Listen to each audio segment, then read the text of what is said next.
ओम सुमुखश्चैकदन्तश्च कपिलो गजकर्णकः लंबोदरश्च विघ्नो विघ्ननाशो विनायकः धूम्रकेतुर्गणाध्यक्षो भालचन्द्रो गजाननः द्वादशेतानि नामानि या पठे शृणुयादपि विद्यारम्भे विवाहे च प्रवेशे निर्गमे तथा संग्रामे संकटे चैव विघ्नस्तस्य न जायते। ओम जयंती मंगला काली भद्रकाली कपालिनी दुर्गा क्षमा शिवा धात्री स्वाहा स्वधा नमोस्तुते। नमस्कार, स्वागत है आपका आचार्य वाणी में। मैं आचार्य डॉक्टर विक्रमादित्य आपके साथ हूं और आज का विषय हमारा है कुंभ राशि वालों के लिए अक्टूबर के अंतिम में ग्रहों का योग किस प्रकार का बनने वाला है। देखिए, अक्टूबर का महीना बड़ा विशेष है और ऐसे में दीपावली, बृहस्पति का परिवर्तन, साथ में कई ग्रहों का और परिवर्तन होने का योग बहुत बढ़िया तरीके से बनकर आ रहा है। हम कह रहे हैं वारे न्यारे होने का योग साफ साफ से कुंभ राशि वालों में समझ लेना चाहिए। परिवर्तन का कितना महत्वपूर्ण योग बन रहा है। आपके साढ़े साथी का अंतिम भाग चल रहा है और साढ़े साथी के अंदर शनि का, बृहस्पति, आप मान के चले मंगल के साथ षडाष्टक योग भी बन गया था। उससे पहले समसप्तक योग था। सब परिवर्तन की तरफ जा रहा है। मंगल पूरी तरह से ताकत में आने वाले हैं। बृहस्पति से दृष्ट हो जाएंगे। बृहस्पति उच्च के हो गए। आपकी राशि के दृष्टिकोण से देखें तो जबरदस्त तरीके से मंगल पर दृष्टि से प्रभाव सफलता के भाव में जाकर सुंदर योग बना रहे हैं और ये योग आपकी राशि के दृष्टिकोण से इस समय में ऐसी स्थिति उत्पन्न करेगा, चाहे वो बुध परिवर्तन की तरफ जाए और बुध के साथ मंगल का ये परिवर्तन, उनके ऊपर बृहस्पति की दृष्टि, बृहस्पति पूर्ण ताकत में, तो ये समय आपके लिए बड़ा अनुकूलता के प्रदान करने के योग बना रहा है। बृहस्पति की दृष्टि शनि पर भी होगी और शनि महाराज जो बृहस्पति की दृष्टि के भाव में ही बैठे हैं। तो मान लीजिए ये समय आपके लिए बहुत उपयुक्त है और ऐसे में दीपावली महाउत्सव का सुंदर योग जो बनकर योग है, ऐसे में ये दिन खास तौर पे कुछ खास उपाय करने के, सही दिशा को पकड़ने के। यदि सही दिशा को आपने पकड़ लिया तो यदि आप बच्चे हैं, पढ़ाई करना चाहते हैं तो उसमें भी विजय प्राप्त होगी। व्यवसाय कर रहे हैं तो उसमें भी अच्छे से विजय प्राप्त करने के योग बन जाएंगे। और घर में कोई खटपट चल रही है, जीवन में कोई ऐसा परेशानी का योग चल रहा है कि थोड़ा अननेसेसरी की परेशानी चल रही, तो उसको भी निवृत्ति करने के अनेक छोटे छोटे उपाय जो इन खास दिनों में कर लेने चाहिए, वो सब हम आपके समक्ष उपस्थित करने वाले हैं। उनको सिलसिलेवार तरीके से समय समय पर आप करते रहेंगे और बहुत छोटे छोटे उपाय। ये नहीं कि अब ऐसी विचित्र विडंबना आज की तारीख में जो उपाय बता दी जाते हैं, कई बार हम भी लोगों को देखते हैं कि ऐसे उपाय बता दिए जाते हैं व्यक्ति कर ही नहीं पाए। उसके लिए आपको जाना ही पड़ेगा किसी XYZ के पास, तब जाकर आप उस चीज़ को समझ सकते हैं। देखिए, हिंग लगे ना फिट कर रंग चौका हो, तो उस सिद्धांत को आप समझ लें। तो कुंभ राशि वालों, आपके ग्रह क्या कह रहे हैं, किस प्रकार से उपाय करना है, वो सब हम आपके समक्ष उपस्थित करते हैं। सबसे पहले बात कर लेते हैं 21 तारीख की। 21 तारीख का दिन अद्भुत दिन है और ये सिद्धांतिक तौर पर हम आपको समझाने वाले हैं। मंगलवार का अवसर है 21 अक्टूबर के दिन। उस दिन अमावस्या का योग है। दीपावली महापर्व उस दिन ही पढ़ना चाहिए वास्तविक तौर पर, वो भी बताएंगे। पहले ग्रहों का योगा योग समझ लीजिए। आपकी राशि के दृष्टिकोण से इतना महत्वपूर्ण योग बनकर तैयार है। भाग्य में बैठे हुए सुंदर योग से सुबह सुबह परिवर्तन करके चंद्रमा जहाँ चले गए हैं, जा रहे हैं ना, वो आपके लिए चमत्कारिक योग बनाने वाले हैं। अध्यात्म में मन आपका लगने वाला है, धर्म में मन लगने वाला है और जितना धर्मयुक्त रहेंगे उतना बढ़िया आपके जीवन से कष्टों को दूर कर। इस वक्त राहु चल रहे हैं आपके, हर चीज़ में भ्रम उत्पन्न करने के योग बना रखे हैं, धर्म से ही। और एक राहु का बड़ा प्रभाव होता है, आध्यात्मिकता जगाता है लेकिन भ्रम कर देता है, मन में ये भाव कर देता है। करने से फायदा होगा कि नहीं होगा, कर लीजिए। ये महालक्ष्मी की बहुत बढ़िया शुद्ध रात्रि है। इस दिन कम से कम यदि भगवती का सुंदर स्तवन कर लिया आपने, कोशिश ये कीजिएगा इस दिन भगवती को प्रसन्न करने के लिए एक काम करें आनंद भाव से। इस दिन आपकी राशि के दृष्टिकोण से हमें दिखाई देता है कि कम से कम 27 दीपक अवश्य भगवती के समक्ष उपस्थित करें। देखिएगा, शनि भी अनुकूल होंगे और ग्रह भी आपके लिए सुंदर योग बनाएंगे। और हो सके तो दीपावली के दिन समस्त जितने भी आप वो विशेष तौर पर दिए जला रहे हैं, थोड़ा थोड़ा उसमें तिल डाल दीजिएगा, थोड़ा थोड़ा तिल। समस्त दीपकों के 27 दीपों में थोड़े थोड़े तिल अवश्य डाल दीजिएगा और हर दिशा को, घर को प्रकाशित करने का प्रयास करें। महालक्ष्मी कृपा से आपके कष्टों को बदलने का योग सुंदर रूप से बनेगा और आनंद भाव से परमात्मा का स्मरण करने का सुंदर योग बनेगा। इसको कर लीजिए, कल्याण होगा। तो 21 तारीख को दिवाली का सुंदर योग बन रहा है। इस बार बड़ी भ्रांति रही कि 20 को मनाएं या 21 को मनाएं। शास्त्रोक्त दृष्टिकोण से हमने पूरी तरह से अच्छे से समझाया है कि कैसे 21 का योग बन रहा है। पुनः आपको समझा देते हैं कि यहाँ दिल्ली के पंचांग के अनुसार से या भारत के संपूर्ण पंचांगों के अनुसार से जो योग बन रहा है वो ऐसा है कि बिल्कुल जो अमावस्या की तिथि है वो करीब करीब 5:54 तक है। तो अमावस्या की आयु है। काशी के कुछ पंचांगों ने भयंकर गड़बड़ी करी है, गलती करी है और इस बात को हमने बिल्कुल प्रत्यक्ष प्रमाण के तौर पर उपस्थित किया है कि उन्होंने जो पंचांग में उन्होंने लिखा है, अपनी गणनाओं के अनुसार से कहा है कि सूर्य अस्त जो उनके पंचांग में जाकर कोई भी देख सकता है। उन्होंने लिखा है कि करीब करीब शाम को जो सूर्यास्त हो रहा है वो 5:40 पे हो रहा है, लेकिन काशी में भी सूर्यास्त जो हो रहा है 5:26 पे हो रहा है। और उसकी वजह से उनकी तिथि की आयु गड़बड़ हुई है, और तिथि की आयु गड़बड़ उन्होंने कैलकुलेशन में मिस्टेक करी है, और ये प्रमाणित है, उनके पंचांग को जाके देख सकते हैं। उन्होंने सूर्योदय दिखाया है 21 जो अक्टूबर को सुबह 6:20 पे दिखाया है, जबकि काशी में सूर्योदय 6 बजे हो रहे हैं सुबह सूर्योदय। तो इतनी बड़ी भयंकर गलती उन्होंने करी है, और उसके कारण से इस समस्त संसार के समक्ष एक ज्योतिष का बड़ा अजीब अपनी गणनाओं के अनुसार से ज्योतिष का नाम खराब किया है। तो इस बात में भ्रांति में ना फंसे। ये काशी के कुछ विद्वानों, तथाकथित विद्वानों, हमारी संपूर्णानंद संस्कृत विद्यालय में काशी में बात हुई, और उन्होंने भी इस बात को प्रतिपादित किया कि 21 तारीख को ही दिवाली मनाई जानी चाहिए। तो हमने आपके समक्ष इस सत्य को प्रतिपादित किया है। आज ज्योतिष को सही रूप से समझने की आवश्यकता है, एक विचार गोष्ठी होनी चाहिए और उसको सही से समझना चाहिए। तो हमने ये प्रमाणित तौर पे आपके समक्ष रखा है कि 21 तारीख को सूर्यास्त के समय पर प्रदोष व्यापनी अमावस्या पूरे भारत में, आसाम से लेकर पूरे गुजरात तक के पूरे अक्षांश पर उपस्थित है, कोई द्वंद्व नहीं है। तो अपने भाग्य को जगाइए। अमावस्या युक्त जो प्रदोष तिथि में व्याप्त है, पराग्रही जो शास्त्र में कही गई है, अपनी किस्मत को मत सुलाइए भगवती का, महालक्ष्मी का। अगर आपने 20 को पूजन कर भी लिया है तब भी कोई चिंता नहीं, दोबारा कर लोगे तो कोई महालक्ष्मी जाएंगी नहीं, पदार्पण करेंगी। आपको नित्यपति करनी चाहिए, तो कम से कम इसी बात के मान के कर लो कि आप आनंद भाव से। तो एक महालक्ष्मी का पूजन, एक बड़ी विचित्र प्रश्न भी आपके समक्ष उठना चाहिए। हम यहाँ समस्त प्रश्नों का निराकरण भी कर रहे हैं कि महालक्ष्मी का एक प्रश्न हमारे पास आया, यहाँ हम बताना इसलिए आवश्यक समझते हैं कि 21 तारीख जो महालक्ष्मी का पूजन होता है, बोले गणेश के साथ गौरी बैठती हैं, यहाँ लक्ष्मी जी का पूजन होता है, विष्णु जी का पूजन क्यों नहीं होता?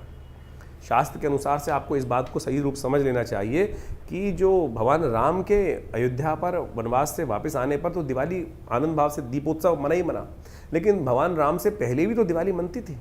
क्या दिवाली उससे पहले नहीं मनती? दिवाली का जो संबंध है दीपावली का, वो वास्तविक तौर पर वो है भगवती महालक्ष्मी का प्रादुर्भाव उस दिन हुआ। और जब आदि लक्ष्मी का प्रादुर्भाव हुआ, जो दुर्गा सप्तशती के दूसरे अध्याय में कथा आती है कि समस्त देवताओं ने विचार किया कि अब इस जो राक्षस जिसने त्रिलोकी में राज्य स्थापित कर लिया है महिषासुर ने, उससे कैसे उसको हटाना है। तो कहा जाता है कि जब समस्त देवतागण, भगवान विष्णु, महेश, शिव इत्यादि समस्त देवता गणों के साथ ऋषिगण वहाँ पे विचार कर रहे थे आकाश मंडल में, तो उन सबके शरीर से एक तेज निकला, और वो महालक्ष्मी के रूप में, एक स्त्री के रूप में वहाँ जो है परिवर्तित हुआ। तेजोमय शरीर था जो दिव्य थर्वशीष ने प्रार्थनाएं का, और समस्त देवताओं ने पूछा काशी तुम महादेवी थी, तो उन्होंने कहा, उस पराशक्ति ने बोला सा ब्रवीति आम ब्रह्म स्वरूपिणी मत्तः प्रतिपुषात्मगम जगत शून्यम च शून्यम च। ये दिव्य थर्वशीष की प्रार्थना है। और सब जब उन्होंने अपना पूरा व्याख्यान दिया कि हम कौन है, भगवती ने कहा वेदोहम अवेदोहम विद्याम अविद्याम अजाहम अनजाहम, तब आखिरी में सब समस्त देवता कहते हैं नमो देवी महादेवी शिवाय सत्मा। तो ये भगवती का स्वरूप जो है महालक्ष्मी स्वरूप है, उनका जो है वो प्रकट उस दिन हुआ है, तो प्रादुर्भाव उस दिन हुआ है, इसलिए महालक्ष्मी का पूजन उस दिन गणेश जी के साथ किया जाता है। गणेश जी तो सर्वप्रथम पूज्य हैं भगवान शिव के आशीर्वाद से, तो साथ में निर्विघ्नता पूर्ण करने के लिए और महालक्ष्मी की प्राप्ति के लिए इस दिन उनका स्तवन आनंद भाव से होना चाहिए। तो ये सही रूप से आप समझ लीजिए। तो वैसे तो श्री पंचमी के दिन भी भगवती महालक्ष्मी का प्रादुर्भाव बोला जाता है, बहुत सारे लोग द्वंद में फंस जाते हैं। वो कौन सी लक्ष्मी है? वो लक्ष्मी है कि जो सागर मंथन से उत्पन्न हुई श्री पंचमी के दिन। ये भगवती आदि लक्ष्मी है जो जिनकी प्रार्थना भगवान विष्णु ने, भगवान शिव ने, ब्रह्मा ने स्वयं करी है। तो इस बात को जो आपस में मतभेद दिमाग में है भेद, उनको हटा दीजिए। तो आनंद भाव से भगवती की प्रार्थना करें। सुबह अपने पितरों के निमित्त अवश्य जो तर्पण इत्यादि है वो करना चाहिए। पहले पितृ पूजा, बाद में देव पूजा शास्त्र कहते हैं। तो 21 तारीख को सुबह अपने पितरों के निमित्त पूजन करें, उनको तर्पण इत्यादि करें, ब्राह्मण भोजन कराएं।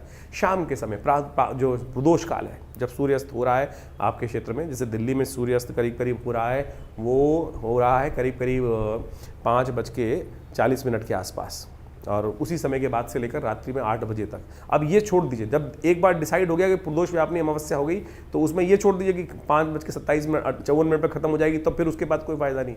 अरे पूरा मुहूर्त बन गया, जब योग बन गया तो पूरे 24 घंटे का मुहूर्त बन गया। तो शाम के समय प्रदोष काल में जब सूर्यास्त के बाद से लेकर जब भी मुहूर्त आपके लिए व्याप्त हो रहा हो बढ़िया, उसमें आप आनंद भाव से माँ भगवती का, श्री गणेश का, लक्ष्मी जी का और साथ में कुबेर इत्यादि का समस्त पूजन घर में आनंद के साथ बैठ के करें। षोडशोपचार पंचोपचार पूजन अवश्य करने का प्रयास करें और उससे क्या होगा, भगवती महालक्ष्मी की प्रसन्नता प्राप्त होगी। पूजन के अंत में निशीतकालीन जो पूजा का समय है वो है रात्रि को 11 बजे से लेकर करीब करीब रात के 1:30 बजे तक। तो उस समय में भगवान शंकर के साथ अघोर मंत्र के साथ भगवान की पूजा होनी चाहिए भगवत की।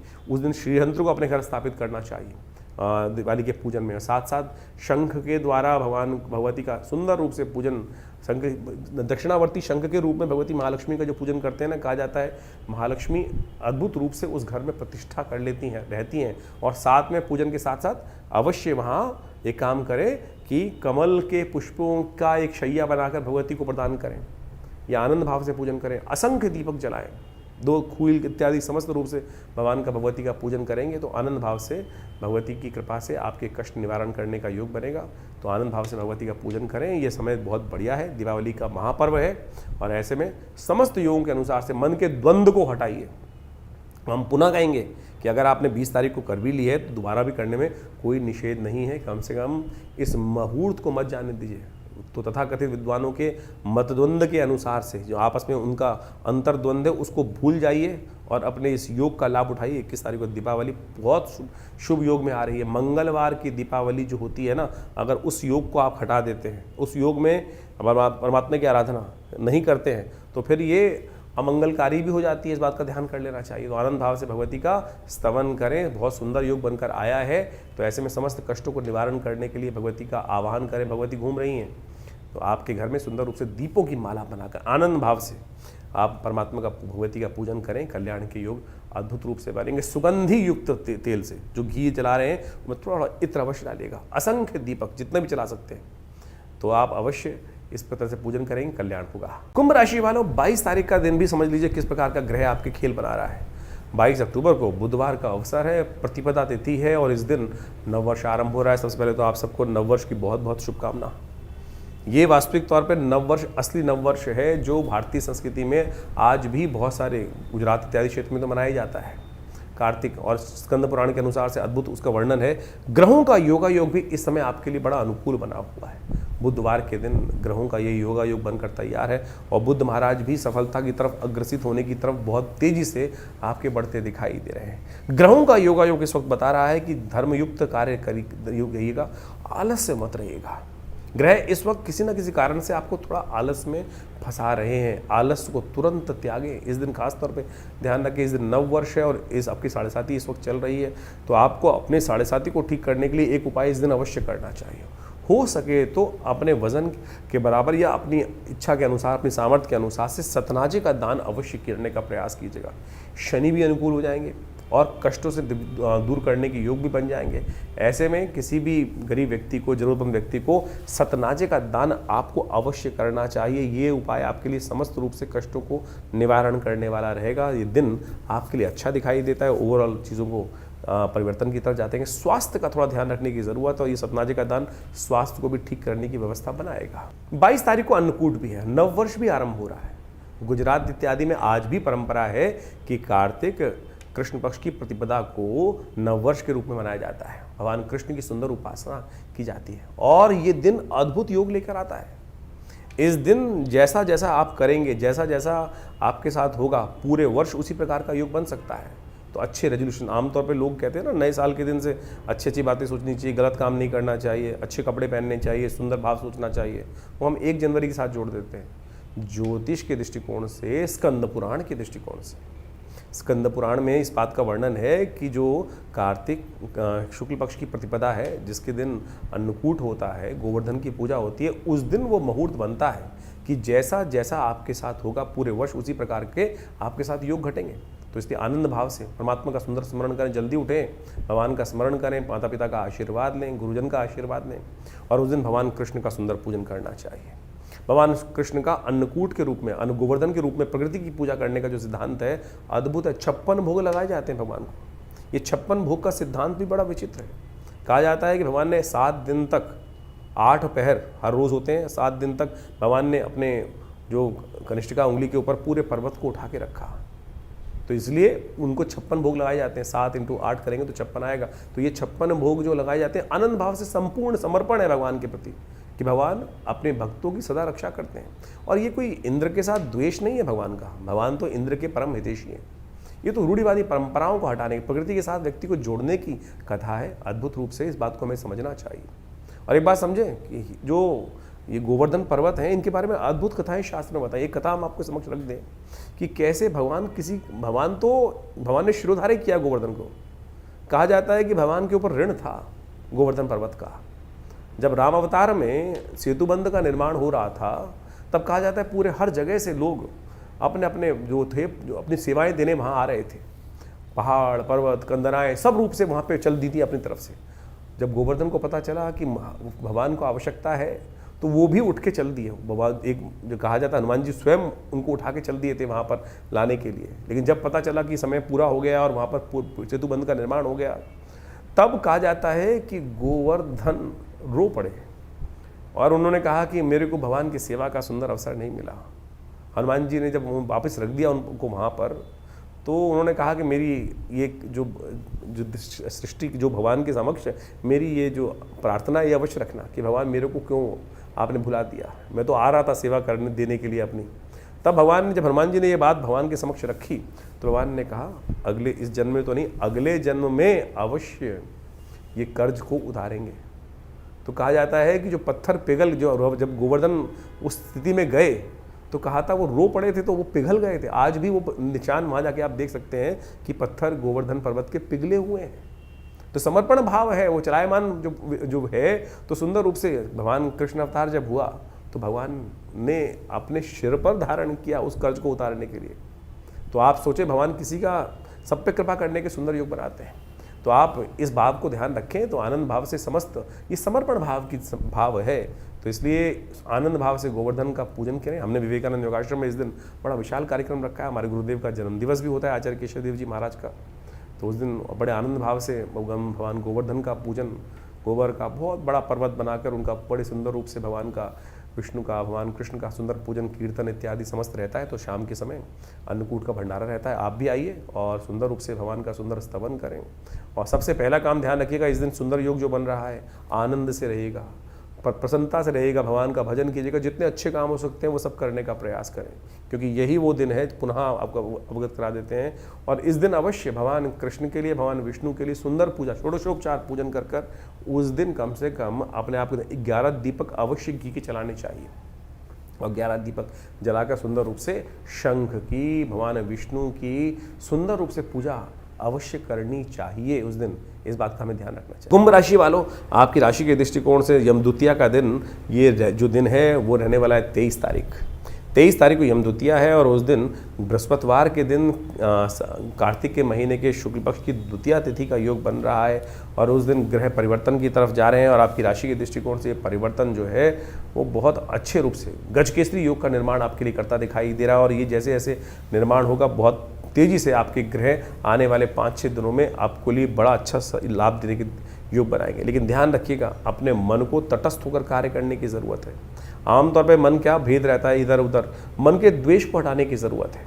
यदि मन का द्वेष मन में फंसा रहेगा, अननेसेसरी हीन भावना मन के अंदर चलती रहेगी, तो वो कई प्रकार के कष्ट उत्पन्न करने की योग बनाएगा। ग्रह परिवर्तन की तरफ बहुत तेज़ी से जा रहे हैं और आने वाले 4-5 दिन जो हैं वो आपके लिए बहुत लकी साबित होने वाले हैं।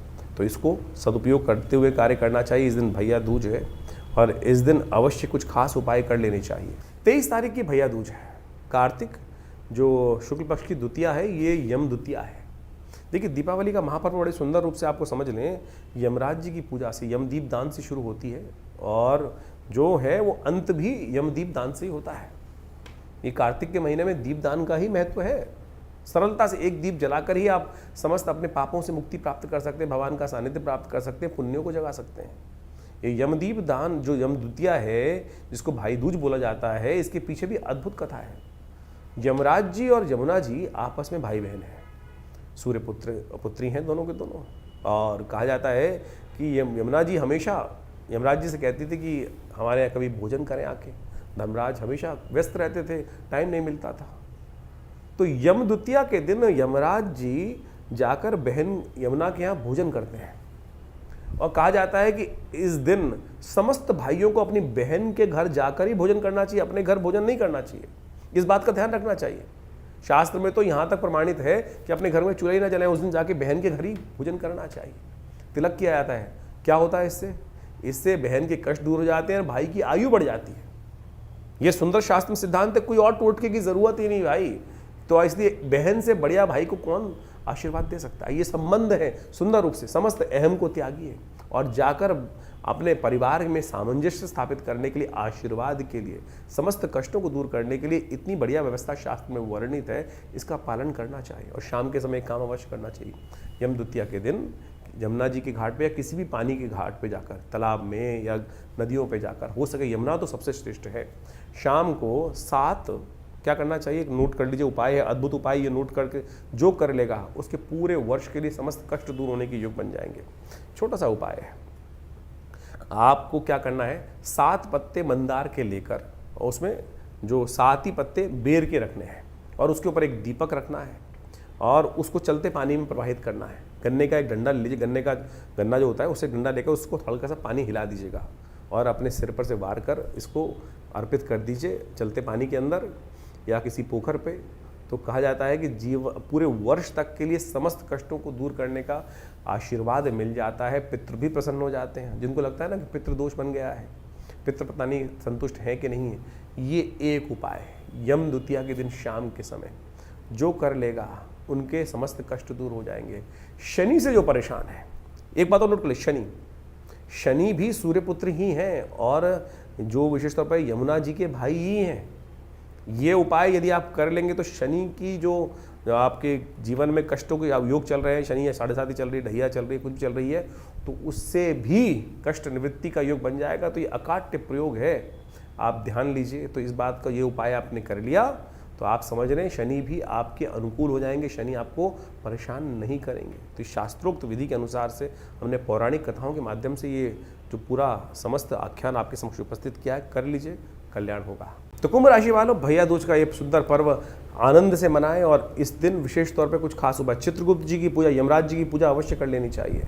अगर तर्पण इत्यादि कर सकें तो जो विशेष तौर पर यम के 14 मंत्र हैं वो सबसे श्रेष्ठ रहेंगे। कहा जाता है कि यम का तर्पण 14 मंत्रों से जो कर लेते हैं तो उनके जीवन के बहुत सारे कष्ट दूर हो जाते हैं, अप्रत्यक्ष कष्ट भी जीवन से दूर होने के योग बन जाते हैं। 24 तारीख के दिन शुक्रवार का अवसर है और उस दिन तृतीया तिथि विद्यमान है। बहुत बड़ा परिवर्तन ग्रहों का योग होने जा रहा है। उस दिन देखिए चंद्रमा भी परिवर्तन की तरफ जा चुके हैं, बुध भी वहीं जा रहे हैं पदार्पण कर कर, भाग्य से निकलकर आपकी राशि में मंगल, बुध और चंद्रमा का सुंदर युति जो बनकर तैयार है वो सफलता की तरफ आपको अग्रसित करती दिखाई दे रही है। दोपहर के 12:40 पर ये बुध का ये परिवर्तन जो होगा आपकी राशि के दृष्टिकोण से चीज़ों में आपको अच्छी व्यवस्था देगा। जो चीज़ें आपको हल्की सी लगती हैं कि कई बार हम चाहते हुए भी कार्य को ठीक नहीं कर पाते हैं, अब बड़ी फ्रस्ट्रेशन कई बार मन में उत्पन्न होती है और इन दिनों फ्रस्ट्रेशन चल भी रही होगी अननेसेसरी के कारण से, क्योंकि कुछ ग्रह हैं जो लगातार अभी काफ़ी लंबे समय तक खराब चल रहे हैं। उनको ठीक करने के लिए आपको अपने आप को ठीक रखना पड़ेगा। तो कभी कभी मूली का दान कर दिया कीजिए आपकी राशि के दृष्टिकोण से, क्योंकि राहु इन दिनों बहुत खराब चल रहा है आपकी राशि, बहुत लंबे समय तक चलना है। कई बार हमने उसके लिए अलग से एपिसोड भी बनाया है। तो राहु महाराज को ठीक करना आपके लिए बहुत ज़रूरी है। तो ऐसे में आप कभी कभी ये बात का ध्यान रखें। लेकिन बुध का परिवर्तन आपकी राशि के दृष्टिकोण से, मंगल बुध चंद्रमा की युति जो है, ये ग्रहों की स्थिति तो कम से कम अनुकूल करती दिखाई दे रही है। तो भ्रम को त्यागिए, विश्वास करिए, चीज़ों पर विश्वास करें। बिना मेहनत के कुछ नहीं मिलता, इस बात का आपको ध्यान कर लेना चाहिए। और ग्रह भी इस वक्त यही कह रहे हैं, जितनी मेहनत, जितने कदम चलना, उतनी सफलता निश्चित तौर पर आपकी राशि के दृष्टिकोण से आपको मिलेगी। कोई उसको रोक नहीं सकता है। गौ पूजन करें, गौ के प्रति थोड़ी श्रद्धा रखें। गोपाष्टमी आ रही है, नित्य प्रति थोड़ा थोड़ा अवश्य कुछ ना कुछ, हमारे शास्त्र में कहा गया है कि हर रोज़ कुछ ना कुछ, गाय में समस्त देवताओं का वास होता है, कभी जितना भी हो सके तो अवश्य गौ सेवा अपनी श्रद्धा के अनुसार से करनी चाहिए। आपके लिए बहुत सुंदर परिवर्तन का योग बनता दिखाई देगा। अब 25 तारीख के दिन शनिवार का अवसर पड़ रहा है, चतुर्थी तिथि उस दिन विद्यमान है और इस दिन ग्रहों का योग आपके लिए यदि हम बात करें तो करीब करीब हमारे दृष्टिकोण से यदि ग्रहों की बात करें तो एक आध कोई ग्रह को छोड़ दें तो बाकी समस्त ग्रह जो हैं वो काफ़ी ज़्यादा फेवर में जाते दिखाई दे रहे हैं। तो ओवरऑल करीब करीब 75-80% तो ग्रह आपके फेवर में दिखाई दे रहे हैं। तो आपको गजकेसरी योग भी आपकी राशि में निर्माण होकर आ रहा है। लेकिन मंगल थोड़ा कम, चंद्रमा जो है थोड़ी कमज़ोर स्थिति में चल रहा है। चंद्रमा कमज़ोर स्थिति, बृहस्पति से दृष्ट तो है लेकिन मन में, क्योंकि आपकी कुंडली में राहु भी लग्न में बैठे हुए हैं, जैसा हमने पहले ही बताया आपको, चंद्रमा भी थोड़ी सी कमज़ोर स्थिति में है, तो उसके कारण से कई बार भ्रम आ जाता है। भ्रम को त्यागिए। भगवान शंकर के मंदिर में जाकर तेल से भगवान का अभिषेक करने का प्रयास करें। शनिवार का दिवस है, शनि की साढ़े का प्रभाव भी खत्म होगा, नेगेटिव होगा और चीज़ें अपने आप आपको जो है परिवर्तन की तरफ जाएंगी। भद्रा है, नए कार्यों में जाने से बचना चाहिए इस दिन। नए कार्यों के लिए खासतौर पर ध्यान रखें कि दोपहर को करीब 2:34 के बाद से भद्रा लग जाएगी, तो उसके बाद नए कार्यों में हाथ नहीं डालना चाहिए। उससे पहले शुभ मुहूर्त है, उसका लाभ ले लीजिए तो आपके लिए अनुकूल परिस्थिति बनती दिखाई देगी। 26 तारीख का दिन रविवार का अवसर है, पंचमी तिथि विद्यमान है। बहुत खास पंचमी है, ये बहुत खास पंचमी है। सौभाग्य पंचमी का योग बन रहा है और सौभाग्य पंचमी के साथ साथ ये जो योग है ज्ञान पंचमी का भी है। तो इस दिन विशेष तौर पर जितना हो सके ज्ञानवान संत महात्माओं का आशीर्वाद लेने का प्रयास करना चाहिए। आपके ग्रह परिवर्तन की तरफ जा रहे हैं और चीज़ों में आपको लाभ देने का योग बनाते दिखाई दे रहे हैं। आपकी कुंडली में खास योग बन रहा है इस दिन, ज्ञान योग, ज्ञान पंचमी है ही है। तो ऐसे में क्या करना चाहिए, संत महात्माओं की सेवा की तरफ थोड़ा सा अपने आप को ललायित करने का प्रयास करना चाहिए। यदि सौभाग्य मिल जाए तो कभी उससे पीछे नहीं छूटना चाहिए। ज्ञान पंचमी है, सौभाग्य पंचमी है, सौभाग्य का उदय, और इस वक्त ग्रहों की परिवर्तन की स्थिति जो बन रही है वो आपके लिए वो यही दिखा रही है। यदि सौभाग्य मिल जाए संतों की सेवा का तो उसको चूकिएगा मत। ये परिवर्तन करके भाग्य जगाने का योग आपके लिए अवश्य बनाएगा। 27 तारीख का दिन सोमवार का अवसर, षष्ठी तिथि विद्यमान है, सूर्य षष्ठी का योग बन रहा है, छठ का योग बन रहा है, साथ साथ मंगल अपने महापरिवर्तन की तरफ जा रहे हैं। मंगल का परिवर्तन, महापरिवर्तन क्यों बोल रहे हैं वो भी आप समझ लीजिए, क्योंकि इस दिन मंगल आपकी राशि के दृष्टिकोण से जो परिवर्तन की तरफ अग्रसित हो रहे हैं वो विशेष तौर पर ऐसी जगह जा रहे हैं कि जो आपके लिए जबरदस्त योग बनाता दिखाई देगा। एक तरह से राजयोग का निर्माण आपकी राशि में होता दिखाई दे रहा है, और ये राजयोग का निर्माण जिस प्रकार से आपकी राशि में होगा वो आपके लिए बहुत महत्वपूर्ण योग बनेगा। ये मंगल का योग जिस प्रकार से परिवर्तन की तरफ जा रहा है, शनि का और षडाष्टक योग समाप्त होकर मंगल पूर्ण ताकत में अब आ गए हैं, और ये आपके लिए बंद रास्तों को खोलने का दरवाज़ा, यानी बंद दरवाजे जो हैं उनको खोलने का योग बनाते दिखाई देंगे। पुरुषार्थ सही दिशा में होगा। चीज़ें जो लग रहा था आपको आने वाले करीब 1-1.5 महीने तक ऐसा योग रहेगा कि आपको खुलकर काम, बृहस्पति पूर्ण ताकत में है, मंगल पूर्ण ताकत में आ गए हैं, और मंगल जब पूर्ण ताकत में आ जाए तो व्यक्ति कहीं उत्साह में भी कमी नहीं लाता। जो इससे पहले स्थिति थी कि करेंगे, अच्छा होगा, सोचेंगे, करेंगे, कर लेते हैं, लेकिन अब धीरे धीरे मंगल जैसे आगे बढ़ने के योग बनाएंगे तो उत्साह का अद्भुत वर्धन आपके मनोमस्तिष्क में, विचारों में, कर्मों में साफ साफ दिखाई देने के योग बन सकते हैं। छठ है, सूर्य को विशेष तौर पर, सूर्य जो हैं वो विशेष तौर पर कांति के देवता हैं, कीर्ति को बढ़ाने वाले हैं, और संपूर्ण भारत और विशेष तौर पर उत्तर भारत जो है वो तो विशेष तौर पर यदि हम बात करें पूर्व उत्तर भारत जो है वो आनंद भाव से भगवान का, सूर्य का दर्शन कर रहा होता है। इस वक्त सुबह जल्दी उठें, व्रत करें, हो सके तो भगवान सूर्य को दर्शन भी करके उनको अर्घ देने का प्रयास करें। भगवान सूर्य के आशीर्वाद से कीर्ति प्राप्त करने के योग बनेंगे। देखिए इन दिनों सूर्य जो है थोड़ी कमज़ोर अवस्था में चल रहे हैं, भाग्य में चल रहे हैं, और वो कह रहे हैं कि जितना आप थोड़ा सा अपने एटीट्यूड को एग्रेसिव रखोगे या बहुत ज़्यादा नरम रखोगे तो नुकसान दे सकते हैं। तो भगवान सूर्य की उपासना अवश्य कीजिए। इसीलिए ये छठ पर्व इस समय में आता है कि जब सूर्य को के बल की व्यक्ति को आवश्यकता होती है, तो इस समय में सूर्य का दर्शन करें, सूर्य के निमित्त गेहूं का दान करें, आटे की बनी चीज़ों का दान करें, गन्ने का दान करें, ये सब अवश्य करने का प्रयास कीजिए, कल्याण होगा। मंगल का ये परिवर्तन आपकी राशि में वारे न्यारे करने के अद्भुत योग बनाता दिखाई दे रहा है। 28 तारीख के दिन मंगलवार का ही अवसर है, और उस दिन षष्ठी तिथि थोड़ी सी दिल्ली के पंचांग के अनुसार से वृद्धि की तरफ है, बड़ी हुई है, और ऐसे में ग्रहों का योगा योग जो बन रहा है वो आपके लिए थोड़ा सा आपको ध्यान रखना पड़ेगा। दिन तो अच्छा दिखाई देता है, परिवर्तन के योग बनते दिखाई देंगे आपकी राशि के दृष्टिकोण से, और बहुत जल्दी गजकेसरी योग का निर्माण भी होगा, लेकिन थोड़ा सा आपको आगे समय में ध्यान रखना पड़ेगा। आज का दिन तो ओवरऑल ठीक रहेगा, चिंता ना करें।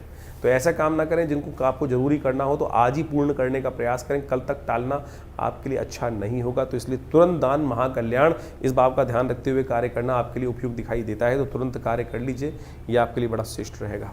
29 तारीख बुधवार का अवसर, सप्तमी तिथि विद्यमान है। इस दिन ग्रहों का परिवर्तन का योग बन चुका है, और साथ साथ एक बात ध्यान रखिएगा, इस दिन गजकेसरी योग का निर्माण हो चुका है, लेकिन दिन 50-50 है, खर्चा भी होने के योग दिखाई देते हैं, आने के भी योग दिखाई देते हैं। तो आपको ध्यान रखना पड़ेगा अननेसेसरी की एंजाइटी ना पालें। छोटी छोटी चीज़ों में कई बार क्या होता है, हमें बिल्कुल लग रहा होता है चीज़ें हमारे फेवर में जाती दिखाई दे रही हैं, लेकिन साथ साथ कई बार क्या होता है हम लीकेज बंद नहीं कर पाते हैं, और फिर वो नुकसान दे देता है हमको। तो ऐसा ही योग आपकी राशि में बनता दिखाई दे रहा है। ध्यान रखते हुए कार्य करने की जरूरत है। सुबह करीब करीब 9:37 से दिल्ली के पंचांग के अनुसार से भद्रा का योग बनेगा, तो इस दिन को नए कार्यों की तरफ जाने से बचना चाहिए। दोपहर को मध्याह्न काल में जो है वो थोड़ा सा राहु काल भी बनेगा, तो ऐसे में ध्यान रखते हुए कार्य करना बहुत ज़रूरी है। नए कार्यों की तरफ जाने से बचना चाहिए, तो वो आपके लिए अच्छा रहेगा। हो सके तो गणेश जी का सुंदर स्तवन करें, वो विघ्न दूर करेंगे और उनके आशीर्वाद से। गजकेसरी योग जरूर बना हुआ है, लेकिन ग्रह ऐसे हैं कि कुछ थोड़ा नुकसान भी करा सकते हैं। स्वास्थ्य का विशेष तौर पे ध्यान रखते हुए कार्य करने की ज़रूरत है, तो गणेश जी का स्तवन करें और हो सके तो गणेश जी को स्वास्थ्य के निमित्त दूर्वा अर्पित करने का प्रयास करें, वो आपके लिए अच्छा रहेगा। 30 तारीख बृहस्पतिवार का दिन अष्टमी तिथि विद्यमान है और ये अष्टमी बेहद खास है। ग्रहों के दृष्टिकोण से देखें, गोपाष्टमी का योग बन रहा है इस दिन, और ये गोपाष्टमी का योग अद्भुत रूप से कहा जाता है गाय के अंदर समस्त देवताओं का वास होता है। तो इस दिन गाय का जितना हो सके पूजन करने का, सेवा करने का आपको अवश्य प्रयास करना चाहिए। ग्रहों के दृष्टिकोण से गजकेसरी योग आपकी राशि में बना हुआ है और ये गजकेसरी योग जो है वो आपकी राशि के दृष्टिकोण से कहीं ना कहीं चीज़ों में अग्रता करने के आपको योग दे रहा है। लेकिन थोड़ा सा आपको मन को बांधना पड़ेगा। मन जो है वो थोड़ा सा कहीं ना कहीं चीज़ों को, सामने वाले की स्थिति को समझ नहीं दे रहा, फैला रहा है चीज़ों को। इस बात ध्यान रखना कि ग्रहों के दृष्टिकोण से आपके चीज़ों को आपके हाथ से निकालता दिखाई दे रहा है। तो आपको इस बात का ध्यान रखना है कि जितनी चीज़ें आपके सामर्थ्य में हैं उतने ही कार्य करने का प्रयास करें। कई बार दिन ऐसे होते हैं कि हमारे को ये भी करना है, वो भी करना है, वैसे भी करना है, तो एक पैटर्नाइज कर लें। सुबह सुबह सबसे पहला काम जो आपकी राशि के दृष्टिकोण से होना चाहिए, उसी क्षेत्र में लाभ होगा कि हम ये एनालाइज कर लें कि किन किन चीज़ों में हमें दिमाग ज़्यादा लगाना है और जो यूजलेस चीज़ें उनको हटा दीजिए, नहीं तो यूजलेस चीज़ें हो जाएंगी और काम की चीज़ें छूट जाएंगी। यही इस दिन की विचित्र विडंबना। यदि ये आप कैलकुलेट करके कर लोगे तो चीज़ें आपके लिए अच्छी हो सकती हैं, लाभदायक हो सकती हैं। अब बात कर लेते हैं 31 तारीख की। ग्रह नक्षत्रों के दृष्टिकोण से शुक्रवार का अवसर, नौमी तिथि विद्यमान है और ग्रह परिवर्तन की तरफ जाएंगे और ये परिवर्तन बेहद खास आपके लिए बनता दिखाई दे रहा है।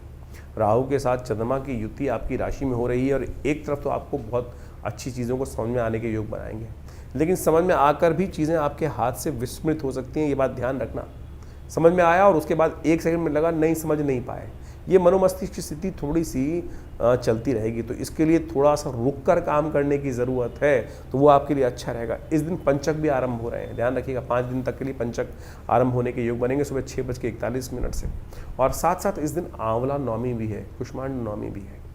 तो भगवान विष्णु की सुंदर उपासना करनी चाहिए। भगवान विष्णु की सुंदर उपासना कर कर आप बहुत सारे आरोग्यता प्राप्त करने के योग बना सकते हैं। इस दिन कुष्मांड का दान करना, यानी सीताफल का दान करना चाहिए। उसको पेठा बोला जाता है और उसको कई लोगों जो सीताफल भी बोलते हैं, कई लोग पेठा भी बोलते हैं। जो कद्दू होता है, बड़ा वाला कद्दू, उसका दान करना, उसकी उत्पत्ति का दिवस है, आंवले की उत्पत्ति का दिवस है। तो धात्री नमः इस मंत्र का जप करते हुए भगवान विष्णु को इस दिन अवश्य क्या करना चाहिए, धात्री का दान करना चाहिए। धात्री का दान ये जो करते हैं, इससे आपके लिए बहुत सुंदर योग बनकर तैयार होगा। इस दिन कहा जाता है कि भगवान विष्णु की पूजा करते हुए आरोग्यता प्राप्त करने के लिए, कोई बीमार व्यक्ति है और वो स्वस्थ हो ही नहीं रहा है, तो सुंदर रूप से आंवले के पेड़ के नीचे जाए और वहाँ भगवान विष्णु की षोडशोपचार पंडित जी के द्वारा पूजा कराए और उसी पेड़ की छाँव में बैठकर भगवान का पूजन करने के उपरांत प्रसाद ग्रहण करें। आंवले को अवश्य ग्रहण करें। तो कहा जाता है कि जो बीमारी ठीक नहीं हो रही है उसमें भी ठीक होने के सुंदर योग बन जाते हैं। तो अवश्य इस दिन 108 आंवले भगवान को अर्पित करने चाहिए। फिर प्रसाद स्वरूप में उनको लेकर धीरे धीरे उनका आने वाले 1 महीने तक सेवन करने का प्रयास कीजिए। देखिएगा धीरे धीरे आपको आरोग्यता प्राप्त करने का आशीर्वाद भगवान से मिलेगा। तो ये जो ग्रहों का योग आपने समझा, नित्यपति जो ग्रहों का परिवर्तन आपके समक्ष उपस्थित होता है और इस अक्टूबर के महीने में तो बहुत सारे महत्वपूर्ण ग्रह परिवर्तन की तरफ जा रहे हैं। ये सब आपको समझ में आना चाहिए। मंगल स्वग्रही होने जा रहे हैं। शुक्र बहुत जल्दी अक्टूबर समाप्त होते ही स्वग्रही अपने रूप में आ जाएंगे। बृहस्पति उच्च के हो गए। शनि अब पुनः मार्गी होने की तरफ जा रहे हैं। तो ये ग्रहों का जो विशेष परिवर्तन है, कुछ नया, यानी दीपावली के बाद से ऐसे जैसे ग्रहों का परिवर्तन होने के योग बने हैं, वो महत्वपूर्ण परिवर्तन आपके जीवन में लाने के योग बनाएंगे। जब ग्रह अपनी शक्ति में आते हैं तो कई प्रकार से अच्छे समय को आपके समक्ष लाने का उपस्थित योग बना देते हैं। तो ऐसे में हमको अपने आप को तैयार करना चाहिए। तो ग्रहों का योगायोग जो है, जिस प्रकार से आपने समझा है, आपकी राशि के दृष्टिकोण से परिवर्तन की तरफ चला गया है। चीज़ें बिल्कुल बहुत सारी चीज़ों के मामलों में अनुकूल परिस्थिति बन रही हैं। जो शनि का मंगल के साथ एक विचित्र प्रकार का योग पिछले करीब करीब 3-4 महीनों से 5 महीनों से लगातार चल रहा था। पहले समसप्तक योग, पहले षडाष्टक योग, फिर षडाष्टक योग तो पुनः बना, और अब मंगल पूर्ण ताकत में आ चुके हैं, बृहस्पति से दृष्ट हो चुके हैं, शुक्र भी स्वग्रही होने के योग बना रहे हैं। तो इस प्रकार से इन सब समस्त ग्रहों ने परिवर्तन कर कर आपकी किस्मत में कुछ नया करने का, व्यवस्था बनाने का योग बनाया है। तो आप अच्छे से समझ लीजिए, और जब समय ठीक चल रहा हो ना, तो हमको पूरा तटस्थ होकर, कई बार क्या होता है मन हतोत्साहित हो जाता है, लगातार कई बार जीवन में समय खराब चल रहा होता है तो मन ये ऐसा हो जाता है कि कुछ होगा ही नहीं, मेरे करने से कुछ होना ही नहीं है।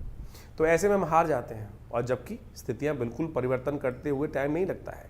वैसे ही परिवर्तन की स्थिति अब आ चुकी है।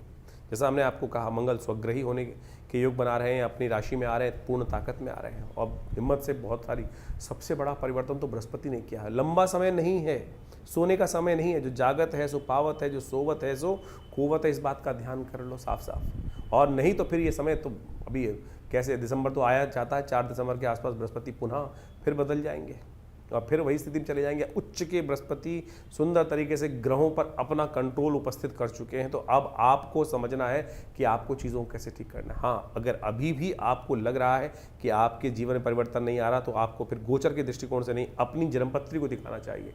हो सकता है कुछ महादशाएं खराब चल रही हैं, और बहुत ऐसा लंबा चौड़ा उपाय नहीं होते हैं। बहुत सारी चीज़ें लोग चाहते हैं कि परिवर्तन होता ही नहीं है, लेकिन उनको सही रूप से करने की आवश्यकता है। हमने देखा है परिवर्तन होता है, बहुत सारे लोग लगातार हमारे साथ जुड़े हुए हैं, और हमने जैसे जैसे उपाय उनसे कराए हैं, उनके जीवन में महत्वपूर्ण परिवर्तन का योग बना, निश्चित तौर पे बना, अच्छे से सामने देखने पे बना। और बिल्कुल परिवर्तन कर्म से बनता है, विश्वास से बनता है, सही दिशा में कार्य करने से बनता है। कार्य तो सब कोई कर रहे हैं, अब कोई लठ ऐसे मार रहा है, कोई वैसे मार रहा है। ज्ञान के अनुसार से एक पॉइंट पर यदि हम कार्य करने का रास्ता सही सेट कर लें, विज्ञान के अनुसार से, समय के अनुसार से, बुद्धि के अनुसार से, देव योग के अनुसार से, तो कैसी चीज़ें हमारे हाथ में नहीं आएंगी। ये विश्वास हमको जगाना चाहिए। ज्योतिष विज्ञान वही विश्वास जगाता है, और सही रूप में सही चीज़ों को कर कर, परमात्मा के सामने प्रार्थना कर कर, सही रूप यदि उपाय कर लिया जाए, तो सही माने परिवर्तन, किस्मत जगाने के मार्ग बहुत जल्दी से प्रशस्त हो सकते हैं। तो जैसा हमने आपको आपके ग्रहों का योगा योग बताया है, तो उसको सही समझ लीजिए, अपनी जन्मपत्री को अच्छे से। क्योंकि क्या होता है कि एक बार हम लोग गोचर के दृष्टिकोण से बहुत सारी चीज़ों को देखते रहते हैं, जैसे हम आपको बताते हैं, तो गोचर का एक पार्ट है, इसके अंदर बहुत सारी चीज़ें अपने ओस। क्या होता है आजकल बहुत सारे लोग जब जन्मपत्री दिखाने आते हैं, तो आजकल यूट्यूब चैनलों की मेहरबानी से आधे ज्योतिषी खुद बन के ही आते हैं, और पूरा ज्ञान होता नहीं है। तो क्या होता है कि फिर नीम हकीम खतराए जान हो जाती है स्थिति। तो कई बार वो चीज़ें समझ में नहीं आती हैं। छोटी छोटी चीज़ें कई बार हम अपने लिए देख रहे होते हैं तो नहीं देख पाते हैं। सामने वाला जब देखता है और बिल्कुल न्यूट्रल होकर देखता है, तो वो चीज़ें सामने आ जाती हैं।